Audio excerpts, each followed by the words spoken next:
मैं दुर्ग के एक ऐसे मंदिर में मौजूद हूँ जो कि 500 वर्ष से भी ज़्यादा पुराना है।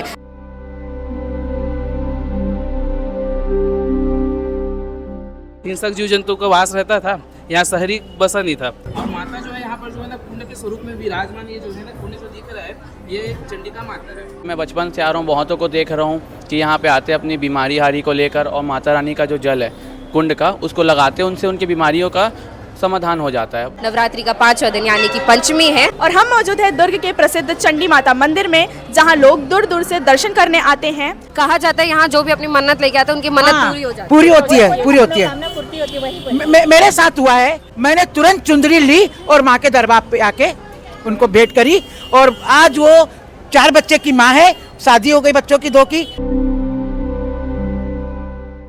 नमस्कार आप सभी को नवरात्रि की ढेर सारी शुभकामनाएं। और आज मैं दुर्ग के एक ऐसे मंदिर में मौजूद हूँ जो कि 500 वर्ष से भी ज़्यादा पुराना है। साथ ही साथ मैं बता दूं कि आज जो है नवरात्रि का 5वां दिन यानी कि पंचमी है। और हम मौजूद है दुर्ग के प्रसिद्ध चंडी माता मंदिर में, जहाँ लोग दूर दूर से दर्शन करने आते हैं और यहाँ की बहुत सारी मान्यताएं भी हैं।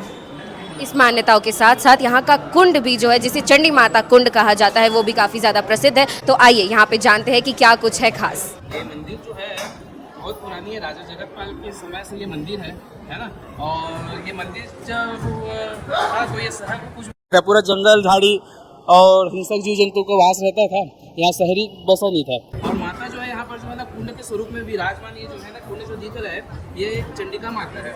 इसका जल जो है 12 महीना जैसे है ना स्थिर वैसा ही रहता है, जितना का है उतना ही रहता है, कभी कम और ज्यादा नहीं है। तो मतलब वो कुंड ही चंडिका माता है। कुंड ही चंडिका माता है, कुंड स्वरूप में विराजमान है यहाँ माँ चंडिका है। अच्छा, तो ये कुंड कैसा है? सुनने में है कि कहीं जाता है ये कुंड, कहाँ आकर जाता है ये कुंड? अब उसके बारे में तो मेरे को ज़्यादा जानकारी नहीं है। यहाँ के सब पहले बुजुर्ग लोग थे वो लोग जानते हैं। मैं इतना ही जानता हूँ कि ये मंदिर बहुत पुराना है और माता कुंड के स्वरूप में विराजमान है। यहाँ पे दूर दूर से ज्योति कलश चलाए जाते हैं। इसमें कितने ज्योति कलश चलाए गए हैं और कहाँ कितनी दूर से आके जो ज्योति कलश का चलाने के लिए वो आया है? यहाँ जो है बहुत दूर से लोग ज्योति कलश जलाने आते हैं। जैसे कि अपने छत्तीसगढ़ से तो आते ही है, अपने भारत से, लेकिन यहाँ देश विदेश से भी जलते हैं। जैसे कि अमेरिका है, ऑस्ट्रेलिया से भी यहाँ जोत जला हुआ है, साउथ अफ्रीका से भी यहाँ जोत जला हुआ है ना। तो ऐसे देश विदेश से भी यहाँ माता के दरबार में लोग श्रद्धा के साथ जोत जलाने के लिए आते हैं। और इस बार कितनी ज्योति कलश? इस बार जो है 2600 जोत प्रज्वलित किया गया है। 2600 जोत प्रज्वलित है। अच्छा, इस यहाँ की मान्यताएं बहुत हैं पंडित जी। आपकी ऐसी कौन सी खास मान्यता है यहाँ पे कि इतना प्रसिद्ध है, लोग इतनी भीड़ पे लोग आते हैं यहाँ पे दोनों नवरात्रि में कि माता में बिल्कुल लोग समर्पित हो जाना चाहते हैं? हाँ, माता की महिमा तो अपार है ना। माता के प्रति जो है यहाँ लोगों की श्रद्धा बहुत है, क्योंकि सब जो मन्नत रहते हैं सब माता जी से मन्नत मांगते हैं, सबकी मन्नतें पूरी होती है। अनेकों प्रकार की समस्याओं को लेकर के आते हैं माता के सामने, उसकी इच्छाएं पूरी हो रही है, इसलिए माता के दरबार में लोग जो है श्रद्धा और भाव जो है बढ़ते जा रहे हैं माँ के दरबार में। चंडी मंदिर शहर के बीचों बीच में और यहाँ पे सबसे ज़्यादा चुनरी भी चढ़ाई जाती है। अभी कल ही यहाँ पे जो है चुनरी यात्रा भी निकली थी। कितनी चुनरी चढ़ाई गई है और चुनरी यात्रा भगवान से कैसे जुड़ा? चुनरी यात्रा बहुत ज़्यादा निकली थी कल, और चुनरी यात्रा के सामने पूरा दुर्ग शहर का माहौल कल बहुत देखने लायक था। इतने पानी बरसते हुए भी लोग इतना श्रद्धा के साथ चुनरी चढ़ाने आए और रात भर मतलब बाजे के साथ में, और सुबह पर आते ही मंदिर खोलते ही लोग चुनरी के लिए लाइन लग गया था। लगभग यहाँ 30 से 35 चुनरी लगभग आया होगा। तो मतलब 30 से 35 समिति वाले यहाँ पे चुनरी चढ़ाने के लिए आए थे। लगभग 30 से 35 समिति लोग चुनरी चढ़ाने आए थे। यहाँ पे पंचमी और अष्टमी के दिन बहुत खास भीड़ रहती है महाराज जी। यहाँ तो बहुत भीड़ रहते हैं पंचमी और अष्टमी में, तो आप फिर देख ही रहे हो कि कितना भीड़ है। आज सुबह से मंदिर में इतना भीड़ रहता है कि है ना, श्रद्धालुओं को भक्ति जो एकदम उमड़ पड़ा है। तो जैसा कि आपने देखा, हमने यहाँ पे महाराज जी से बात की और उन्होंने बताया यहाँ की मान्यताएं और यहाँ की खासियत। आइए अब यहाँ के भक्तों से भी बात करते हैं। हमारे साथ यहाँ पे एक युवा भक्त भी जो है मौजूद है, इनसे बात करते हैं। सर, कब से आ रहे हैं आप इस मंदिर में? मेरे को तो बचपन से आते हो चुका है। मैं बचपन से चमत्कार देखते आया हूँ, शुरू से यहाँ मंदिर में आना होता है मेरा। तो आप यही दुर्ग के रहने वाले? हाँ, दुर्ग का ही प्रॉपर। तो जैसे कि मैं बचपन से आ रहा हूँ, बहुतों को देख रहा हूँ कि यहाँ पे आते अपनी बीमारी हारी को लेकर और माता रानी का जो जल है कुंड का उसको लगाते हैं, उनसे उनकी बीमारियों का समाधान हो जाता है। और बहुत सी ऐसी चीज़ है चंडी मंदिर की जो बहुत ही प्रसिद्ध है और बहुत ही पुरानी मंदिर है। दुर्ग का देखा जाएगा तो मेन पॉइंट यही है, चंडी मंदिर। जैसे डोंगरगढ़ में एक माता जी का मंदिर है ना, वैसे दुर्ग में एक चंडी मंदिर है। तो मतलब कुंड का जो पानी है वो लोगों की समस्याएं परेशानियों को ठीक करता है, दूर करता है? हाँ, ये तो दूर होता है। मैंने भी 2-3 लोगों का देखा है ऐसा, यहाँ का जल लेके जाते हैं और पीते हैं और जहाँ पे दर्द है वहाँ लगाते हैं तो बहुत से समाधान होते हैं। सर कहाँ से आए हैं आप? मैं दिल्ली राजरा से आया हूँ और यहाँ के बारे में कैसे पता चला?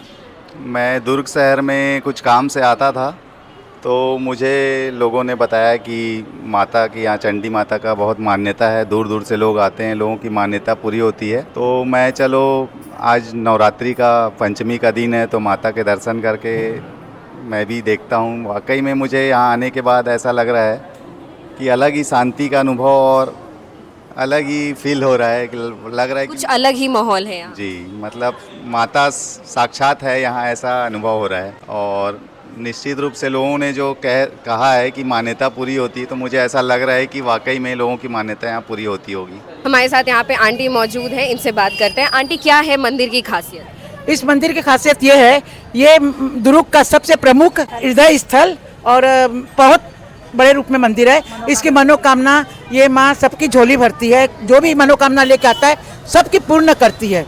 ये दुर्ग का हृदय स्थल है, बहुत मतलब मान्यता है इसकी।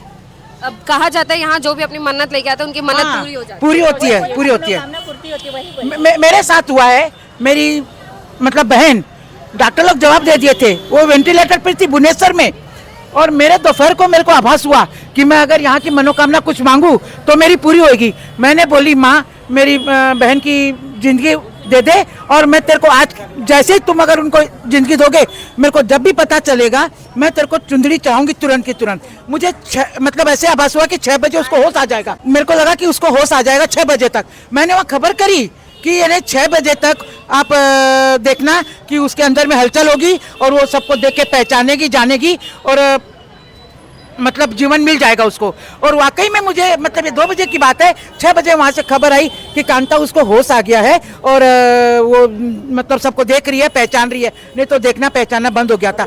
मैंने तुरंत चुंदरी ली और माँ के दरबार पे आके उनको भेंट करी, और आज वो 4 बच्चे की माँ है, शादी हो गई बच्चों की 2 की, सुखपूर्वक। तो मतलब माता ने उन्हें सच में जीवन दान दिया। जीवन दान दिया। ये माँ सबको जीवन दान देता है, जो सच्चे मन से इसको जाएगा उसकी मनोकामना ये माँ पूरी करेगी, किसी को खाली झोली नहीं जाने देगी। एक और यहाँ पे एक रिचुअल है कि शादी के बाद जोड़े को यहाँ पे लाया जाता है, तो वो क्या है? वो मतलब आशीर्वाद के लिए, अच्छा। अमर सुहाग के लिए, माता का आशीर्वाद के लिए, क्योंकि माता हमेशा अमर है, क्योंकि चुंदड़ी का रूप है, तो चुंदड़ी से ही तो अमर होता है इंसान, मतलब जोड़ा। आज अगर जोड़ा है और अगर मान लो चुंदड़ी से उनकी मतलब ये होती है, अगर चुंदड़ी नहीं है तो उसका कुछ भी नहीं है। ये मान्यता है, चुंदड़ी के कारण माता के है, सुहाग के लिए। ये जय चंडी माई की जय, जय अम्बे मैया की जय। तो जैसा कि आपने देखा, हम थे दुर्ग के हृदय स्थल यानी कि प्रसिद्ध चंडी मंदिर में, और यहाँ पे हमने पंडित जी से बातचीत की और यहाँ पे भक्तों से भी हमने बातचीत की, उनके अनुभव के बारे में जाना, उनकी कथाएं जानी कि कैसा उनका अनुभव रहा और क्या मान्यताएं थी, यहाँ के इतिहास के भी बारे में जाना। तो इस नवरात्रि आप भी आ सकते हैं चंडी मंदिर में अपनी मान्यताएं लेके और यहाँ पे दर्शन करने के लिए। ऐसी ही और अन्य खबरों के लिए देखते रहिए केपी न्यूज़। धन्यवाद।